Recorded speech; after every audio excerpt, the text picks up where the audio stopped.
you've got to build the resilience to get through it, even when there's nothing. And many entrepreneurs, very successful ones, they didn't have, and they still made it. And so that's the reason why we have UTSC Band now. It wasn't there before, but there are people who still graduated. But you've created this community now to lift some others up.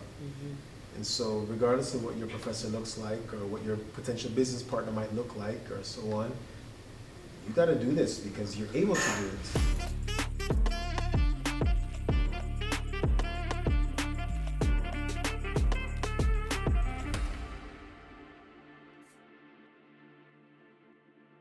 All right. Hi, everyone. Welcome today. I am Siobhan Riley, the president of the UTSC Black Alumni Network, and thank you all for coming out today.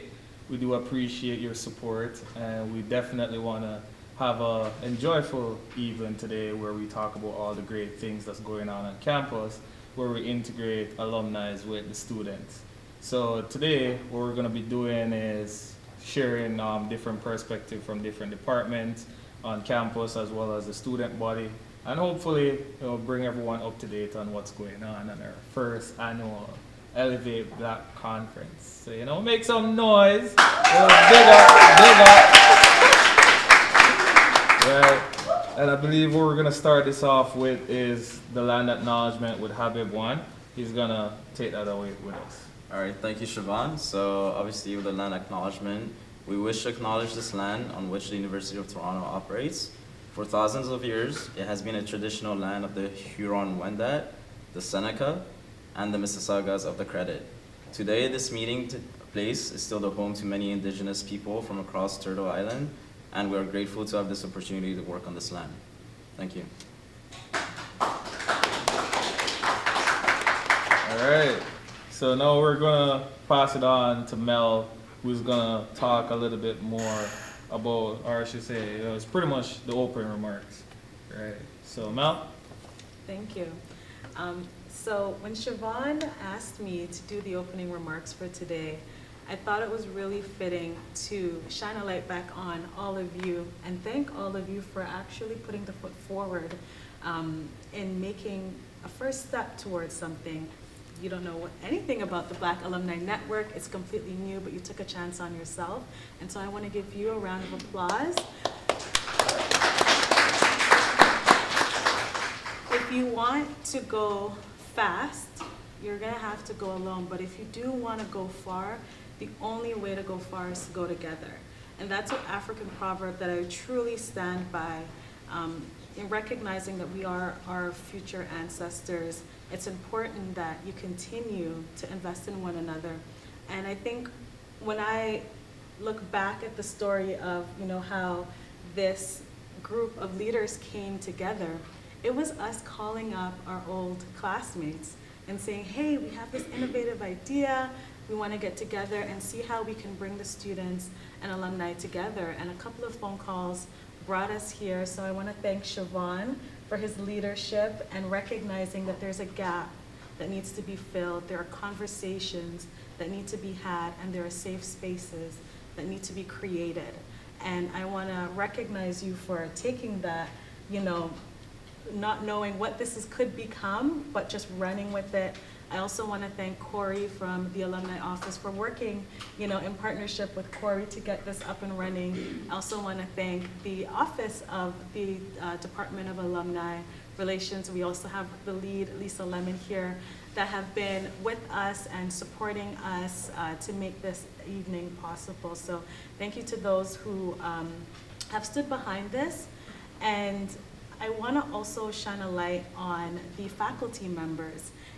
Without these faculty members, we would oftentimes not have that person on the other side to open the door. One of the things that we as a people are recognizing is that we're living in really different times. This isn't, a time where we literally have the entire world in our back pockets. Like, there's no reason for us not to be able to communicate anymore. And when I see faculty members take the time out of their day to connect with the students, I want to make sure that we're honoring that. And so those are just some remarks that I want to share with you guys on behalf of Ben. And I also want to say that for those of you who don't know, I also wear another hat, which is with an organization called Nobellum, and we support Black innovators in STEM. And so we'll be looking to see how we can champion this initiative and work with youth leaders to create a bridge where you can now stop wondering what's going on in the innovation space, but actually through this network that we're building, get to know this bridge and see yourself on the other side of innovation. So if you have questions around, your career journey, you can talk to Ben. But if you're wondering about entrepreneurship, you can also speak with us, and we'll try to work together with the Youth Council to create those bridges and those opportunities for you to get the exposure that you're looking for to advance your careers. So I'm going to end by reading off our mission statements for Ben. And that's okay, right? So I'm going to read the mission statement. The University of Toronto Scarborough Campus Black Alumni Network is committed to fostering a vibrant community that empowers, uplifts, and celebrates achievements and contributions of UTSC Black alumni, thereby creating a diverse and inclusive space at UTSC, where Black alumni are represented at the forefront of decision-making.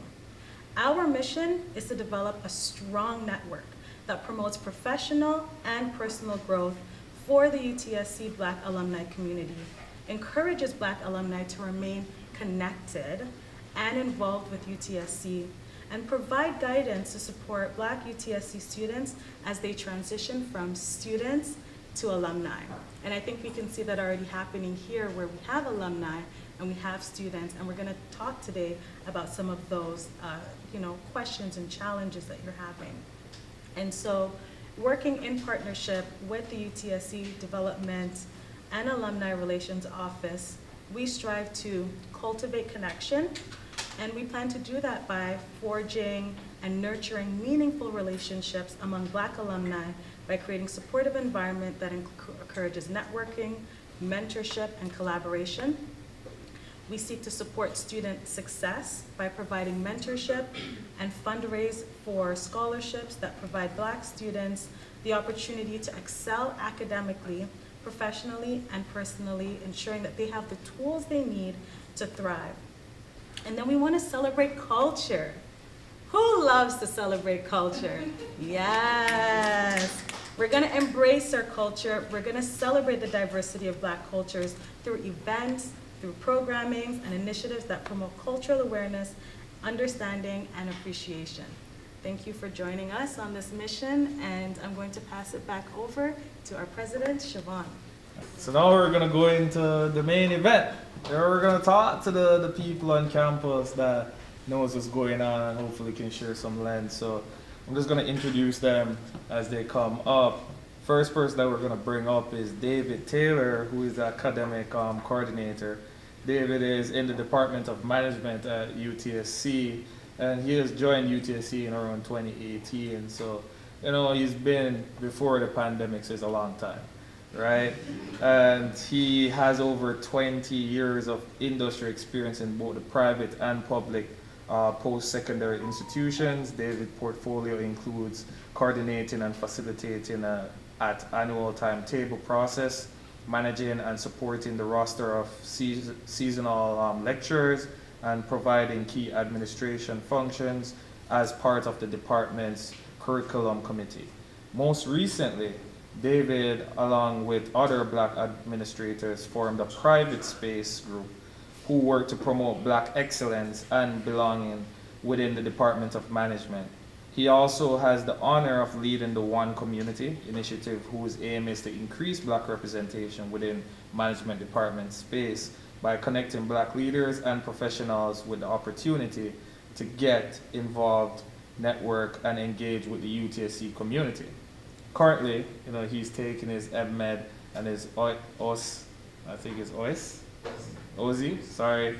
He has little spare time, but he did make time to come here today, and when he does, he and his wife love to engage in Latin dances. So maybe he can teach me a little bit of the salsa and the bachata and the merengue, right? So finally, he is an active member in his local church group, leading worship service and supporting the work of the treasurer. So, I want to make a warm welcome for David Taylor.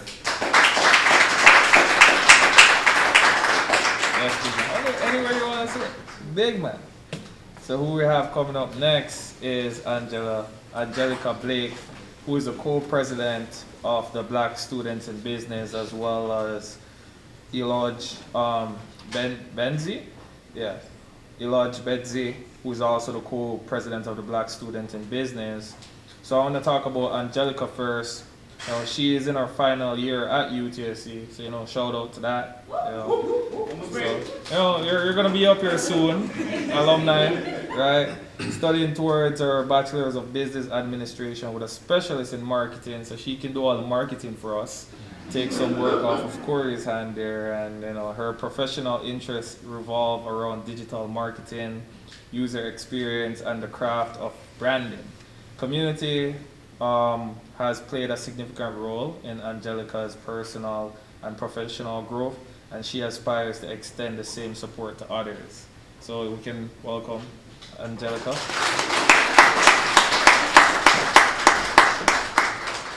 So Mr. Elonge, right? Hopefully I pronounce the name properly. I know it is French, and I'm not the best when it comes on to that.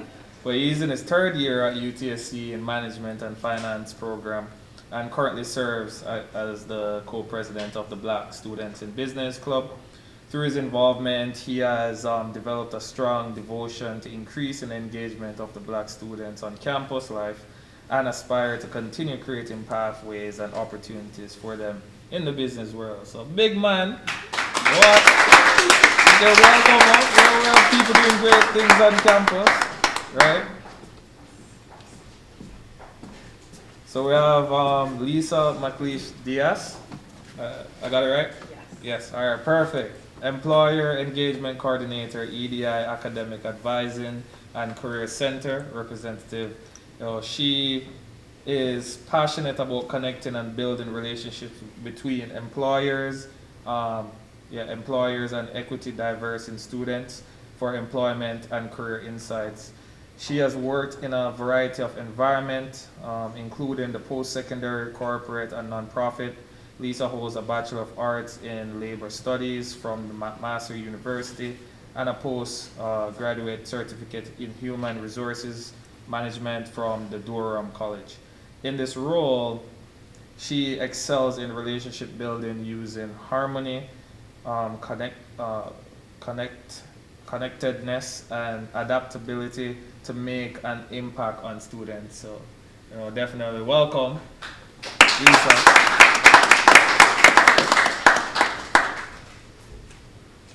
Right. Yeah. I like how everyone's distributing themselves properly, right? So we have Andrea Lewis Alexander, who is the coordinator of the Black Student Engagement. And Andrea is at the university. She works here at the UTSC. In her role, she's dedicated to crafting international spaces for Black identifying students to build community and connect with resources to support their post-secondary success. I'm background Jamaican. We definitely need that, right? So she has also worked for the George Brown College as a student life and project coordinator for 20 years. So I want to welcome Andrea as well today.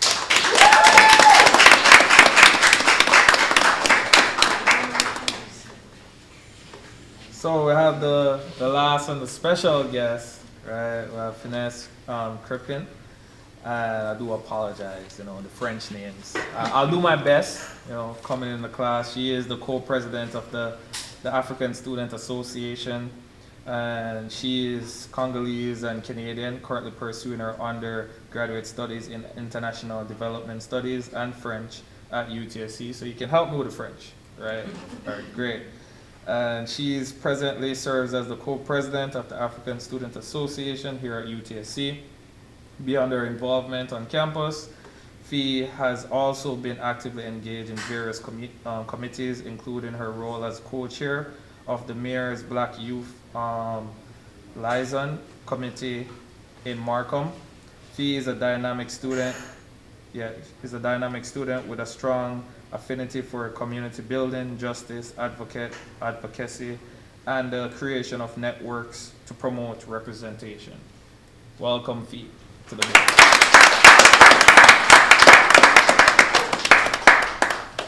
So as we can see, we have a big board with big players and a lot to talk about. We don't have a lot of time to talk about it. So that's why we have the event next year, to pick up where we left off, right? So I just want to thank everyone again for being here, spending this time with us, and hopefully you'll be able to learn something new and be able to contribute to the growth that we have here at UTSC. So I'm going to jump in some questions for the black student in business. Starting it off right? And I want to ask, what are some of the unique challenges that black students pursue careers in business often encounter? I think a main thing would definitely be representation. I think it's a cliche, but I think it's very true that believing in yourself is half of the journey. So I think as young professionals, it's really important for us to see ourselves in the roles that we hope to embody. So it's really important that we're represented in the spaces that we want to be in. And sometimes we don't see that. So it's really important in my own personal and professional journey, I really look to seek out for those communities where I'm surrounded by so many skilled professionals, even just in this room with these amazing professionals and students. It's really important to have that community because it lets you know that you do have a place in these spaces and that it's very possible to dream big for yourself and for the others around you. So I definitely think it's really important that you see yourselves in the spaces that you want to be in, and if you don't, then it's okay to be the first one and just sort of carry that torch forward. All right, thank you. Thank you for sharing. And the next question that we have here is, are there any specific academic or professional disparities that you believe need more attention within the black student community? Yeah, so I would say, starting from an academic perspective and standpoint, I would say the lack of academic support groups. So ever since coming to UTSC and being in the management program, it's very little of us, right? So we try and do social events, but I noticed that there's a lack of academic support groups. So the other groups on campus or in the management programs, they have sessions where they do tutorials amongst themselves. But black students, we don't really have that. We don't really have that academic support and background where we can come together and support each other academically. And then now from a professional standpoint, I would say some of the disparities is the lack of a pathway towards being in, like, let's say, the business world or the professional world. And that is why I really love what Lisa does with ANCC, where they really try and bring employers in to get a lot of black students connected to the professional world so that they know who to turn to, you know, when they're looking for a job. And I think that's one of the main issues we need to definitely tackle on. All right. Well, definitely we hope that the change starts here, right? And it's with individuals like yourself that know and experience these problems can make a difference for other students that probably have these similar problems and be able to create that environment where they feel like they belong. So thank you for sharing. And we're gonna go to the African Student Association, right? So my question is, what are some common challenges that African students face when studying, whether it's abroad or in a different culture context? All right, well, first of all, thank you for this great opportunity. And to answer your questions, not being an international student myself, I'll be pouring from what I've observed and from what my international peers have told me. And the main thing when it comes to this question would be just adapting to a new environment and adjusting to this new, to these new cultural norms. Because to be honest, in a lot of African cultures, they're very communal based. So it's very, everyone's your family, everyone's helping you out.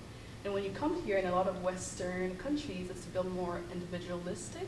It's a bit more you have to figure out what you need to do. And a lot of these students, they're here alone, they're very young, they don't have the support. And that is the main thing I've observed, just them seeking a community, them seeking academic help, them seeking financial help. That is unfortunately not something they often have. So I would say that that would be the main thing I've observed when it comes to international students. Okay. And could you share any personal experience that highlight any specific hurdles maybe any African students have encountered, whether that's you or your friends, in the academic or the social sphere? Right, so one of my friends actually recently told me that this happened to him where he was in a lecture hall and this happened to him a few times actually. And in the beginning of the semester, a student professor would say, I trust you've learned this in high school. Or they wouldn't always go through a lot of the material at the beginning of the lecture because they assume that the students know what's going on. And he was explaining to me that although maybe he did learn it, but the teaching styles are completely different compared to back home, and that is an adjustment he had to make. That is a struggle that he faced. Something else that a few students have brought up to me were regarding like financial assistance.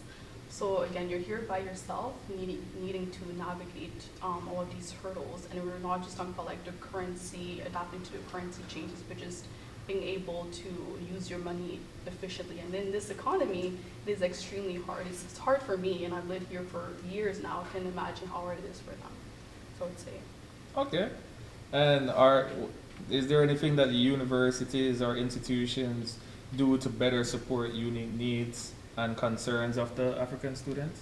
Yes, well, I first want to commend UFD because over the last recent years, they have implemented a lot of great resources like the Black Student Engagement, like helping when it comes to clubs. But I would say one thing specifically, and it goes back to representation, which Angelica mentioned earlier, is when it comes to counseling or mentorship, a lot of the times there are cultural differences and cultural norms that, you know, a counselor of a certain ethnicity won't necessarily understand, and that is something that a lot of the students face. Sometimes they won't even go to counseling because they're like, if I go, they won't really understand where I'm coming from. So I think that is something organizations, institutions, communities can implement more, is having more representation when it comes to their staff, when it comes to their counselings and mentors. And something else I'll say, just to fund clubs like the African Association, like the Black Student in Business, because we're the ones providing this community for these African students. So I would say these are things they could definitely implement. Okay. Well, you know, hopefully the decision makers are listening and being able to watch this at a later time. That's why we want to document all these things so that over time we can see if there's any improvement, right? So thank you for sharing. We're going to take a turn to the Student Life International Student Center, right? So I believe, Andrea, you're going to cover that department. I'll try. You try? All right.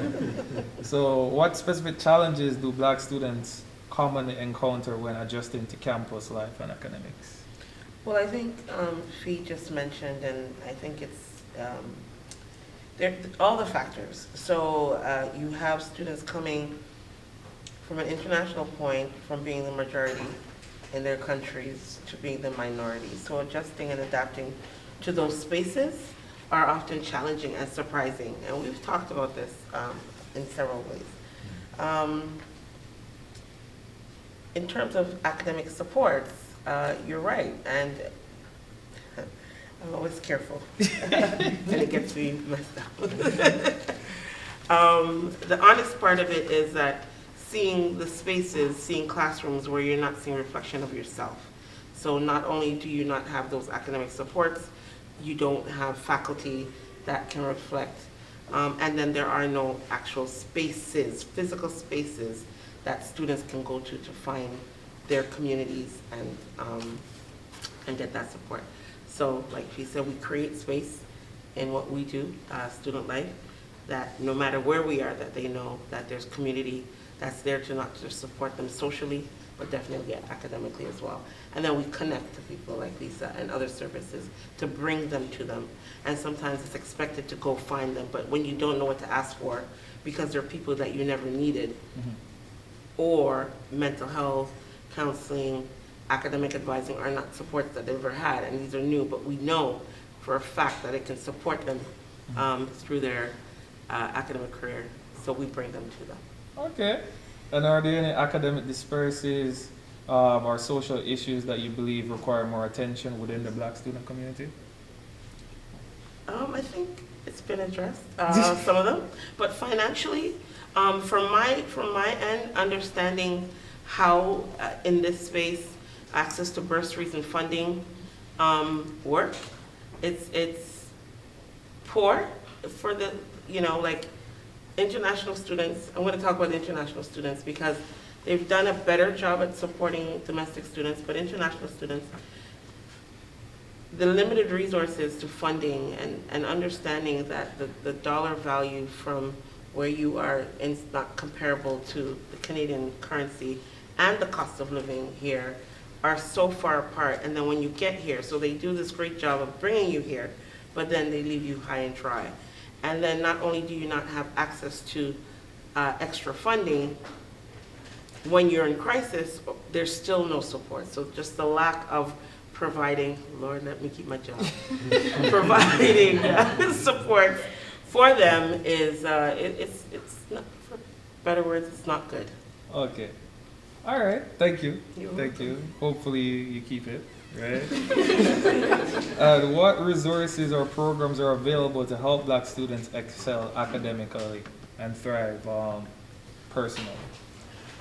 Again, so just resources. So we try to create resources. We try to give access to mentorship. We try to connect students to outside resources, scholarships outside of the school. So we're branching outside, and instead of just looking at internal opportunities, we try to create those opportunities in spaces. We build those spaces like BSC and empower students to know that when they're in those spaces, that it's for them, and with no apology. With no apology. So we try to empower our students as well, to let them know that they do belong. We try to advocate quietly from our end to say that no matter where we are, this is your space and your space alone. And so we hope that that message is clear for all of you students in the space, that when we, or I, or BSC create space under student life, that is for you, and be proud of that space. And I guess that answer probably would go into this question as well, that asks what strategies or policies can the university and institutions implement to create more inclusive and supportive environments for Black students? Absolutely. You would say? I would say that even with what we do and some of the co-curricular things, that it needs to be intentional. So whatever we're doing, it always needs to be intentional. And in terms of policies, curriculum needs to be intentional, whether it be in the class or outside of what we're doing. It needs to be purposeful and specifically for. All right, well, thank you for sharing. You're welcome. All right. So now we're going to the Academic Advising and Career Center. Right? Ready? All right. So what are some common academic or career-related challenges that Black students often encounter in their educational journey? So I think from the academic side, it's really knowing about the academic deadlines and policies and knowing how those impact students with drop dates or adding courses, etc. So I think even though those policies are known on the website, that it's really speaking to the students and how that impacts them and what their specific questions are regarding those drop dates or add dates, etc.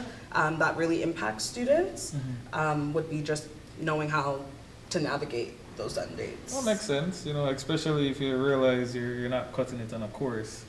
You want to figure it out to drop out before it comes up on your transcript, right? Exactly. So, you know, I don't know anything about that, but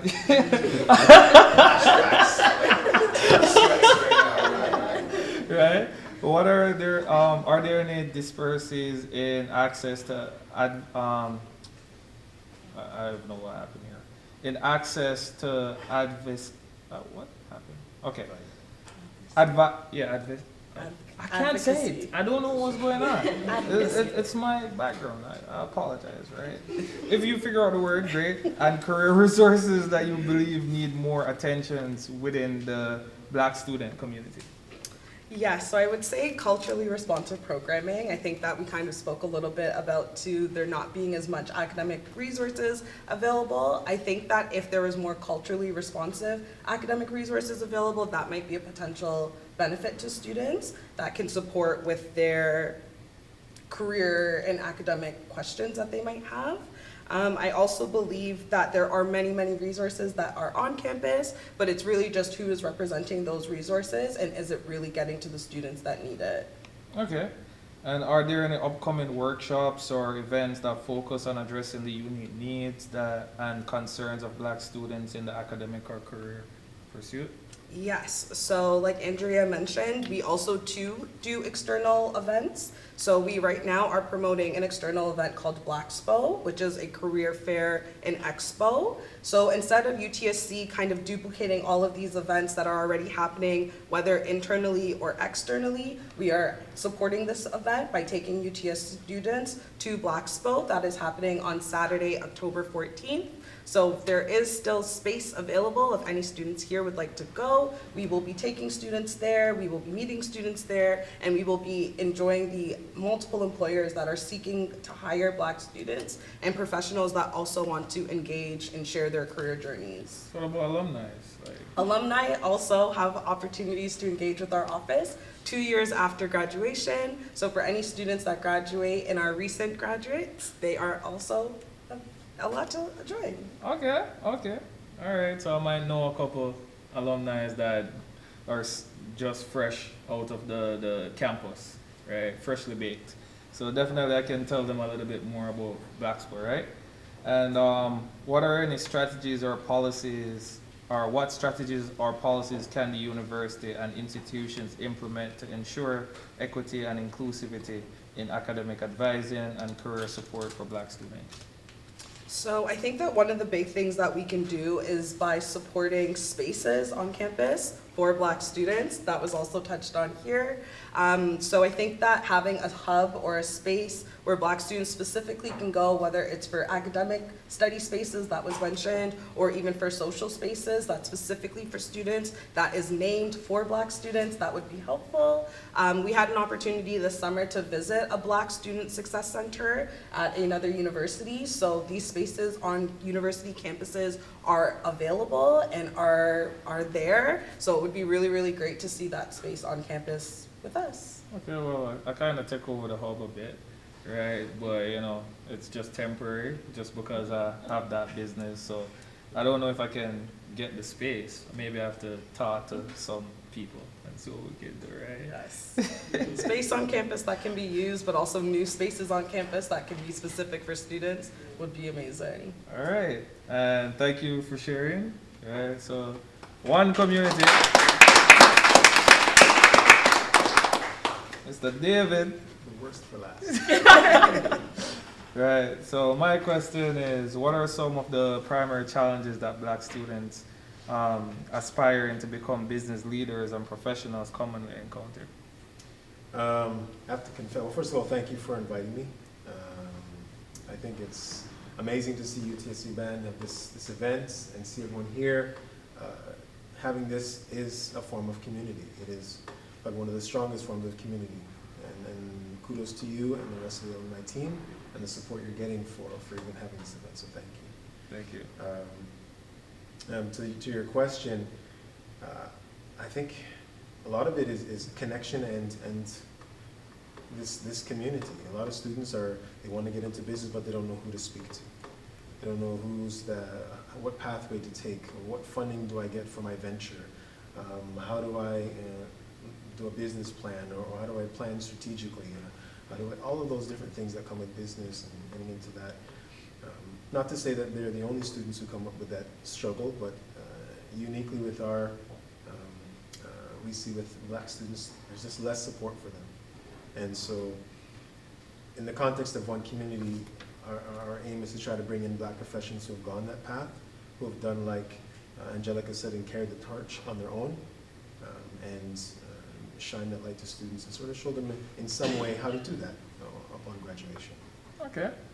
And are there any disparities or obstacles in access to opportunities or resources that you believe need more attention within the Black student community? I mean, well, if students who leave they graduate from school, struggle finding a business, they're going to struggle creating a business community. And so you're not going to have access to different resources. You mentioned disparities. I think one is really, one thing I discovered when I joined one community, when I had that, is that there were all these different networks in places, but they didn't know who each other were. And so you have this little pocket here, and this little pocket here, and this little pocket here. This one takes care of funding, this one is in tech, but there was no greater link. I look at other communities and there are families, and there's a restaurant here, and they're connected with this family, and they're connected with this family, and there's a community, and they're connected to their religious organization, and they're all connected together. And it's difficult when, I don't know, maybe it's us and we like to do things on our own, like to chart our own path. But from what I've seen, the togetherness has always been missing. And so representation, as has been mentioned many times, is a big one. Representativeness is a big one too, because those sometimes speaking first don't always represent us. Yeah. And that leads into the business sector as well. Okay. And is there any strategies or recommendations do you have for universities and institutions to better support the aspiration of Black students in business field? So, I hope I don't get into trouble. You're not the only one. And honestly, I don't want to sound counterintuitive, but I understand there's a lack. But I like to counter what we can adopt, we can almost heap upon our own shoulders as a deficit mentality. Yes, things are missing. Yes, we'd love to see more community. But ultimately, if you want to get to a place, you've got to build the resilience to get through it, even when there's nothing. And many entrepreneurs, very successful ones, they didn't have, and they still made it. And so that's the reason why we have UTSC Band now. It wasn't here before, but there are people who still graduated. But you've created this community now to lift some others up. And so regardless of what your professor looks like or what your potential business partner might look like or so on, you got to do this because you're able to do it. You care about the business in front of you. You care about your education, your degree. And the person in front of you who's your teacher, they may not look like you. In the Canadian context, it's going to be hard to find that because there's so many different cultures that are represented in this country. So so that doesn't answer what the university should do, but that's what we should do. In terms of the university, they need to have more forums like this where students' voices are heard. We hear the Angelicas, you lodge the fee, and more.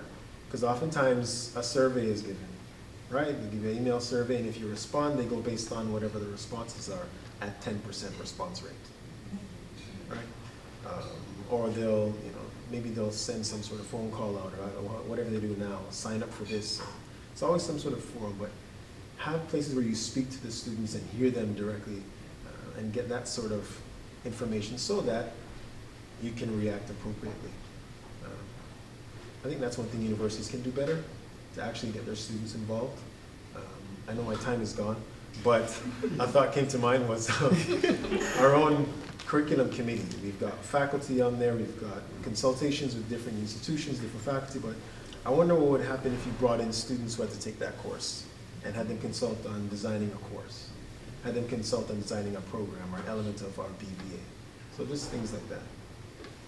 Okay, well, thank you for sharing.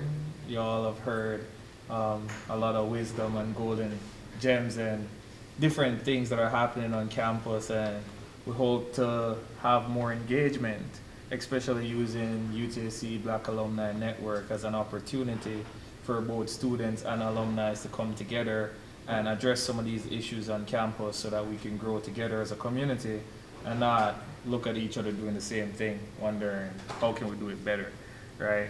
So I just want to take this opportunity to thank everyone for coming here. I believe we have a person that has a question. I want to know if there's a Q&A section. A Q&A section? Yes. on the second annual event Q&A section. But for today, Open up the floor. We still got some time. oh, We have half an hour. half an hour. Adson has to leave, right? He's the person that's in charge of all the media. So what we could do is we could make a note of all the questions, and then we could address them as soon as we have the time. So, but we can allow one question, So right? can I ask a question? If he has to go and we can stay, can't we just have a discussion? Yeah. Does it have to be captured on? Well, we have a network session. Yeah, yeah. Oh. All right. So we have the network session. Anson has to go. It's his family festival going on today. So thank you. Thank you. Right. Shout out to the Moon Festival. Right. All right. But thank you all. Thank you all for coming out today, and stay for the networking session to ask questions. All right. Enjoy.